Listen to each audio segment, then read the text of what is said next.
নজর রাখবো পরবর্তী সংবাদে। খোয়াই জেলার সুনামধন্য ঐতিহ্যবাহী তেলিয়ামুড়া প্রোগ্রেসিভ ইউথ ক্লাব 15 দিন ব্যাপী নানান কর্মসূচি তারা হাতে নিয়েছে। সামাজিক কর্মসূচির সমাপ্তি দিনে তেলিয়ামুড়াবাসীদের আনন্দ দেওয়ার লক্ষ্যে শনিবার একটি মনোজ্ঞ সাংস্কৃতিক অনুষ্ঠানের আয়োজন করা হয়েছে, সাংস্কৃতিক সন্ধ্যা, এবং সেই সমাপ্তি দিনে এই অনুষ্ঠানে অনুষ্ঠিত হয়েছে তেলিয়ামুড়া দ্বাদশ শ্রেণী বিদ্যালয় মাঠ প্রাঙ্গণে। আজকের এই বিষয় নিয়ে কি রয়েছে বক্তব্য শুনুন। দিনে আমাদের কর্মসূচি রয়েছে একটা মেগা মিউজিক্যাল কনসার্ট।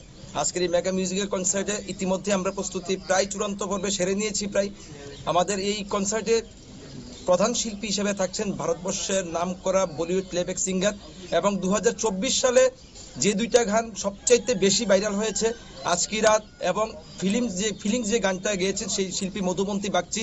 ইতিমধ্যে শিল্পী গতকালকে আগরতলাতে চলে এসেছেন, পলু টাওয়ারে রয়েছেন, সন্ধ্যার মধ্যে তেলিয়ামুড়া এসে পৌঁছে যাবেন। আমি আপনাদের মাধ্যমে আপনাদের সহযোগিতায় প্রোগ্রেসিভ ইউথ ক্লাবের পক্ষ থেকে সবার কাছে একটা আপনারা শুনলেন। এবং 15 দিন ব্যাপী নানান কর্মসূচির সমাপ্তি দিনে তাদের আজকে বিশাল মনোজ্ঞ সাংস্কৃতিক অনুষ্ঠানের আয়োজন, এবং তেলিয়ামুড়া দ্বাদশ শ্রেণী বিদ্যালয়ের মাঠ প্রাঙ্গণে আজকের এই অনুষ্ঠানের আয়োজন করা হচ্ছে বলে জানানো হয়েছে ক্লাবের পক্ষ থেকে। নিয়ে নিচ্ছে ছোট্ট একটি বিজ্ঞাপন বিরতির সঙ্গে থাকুন।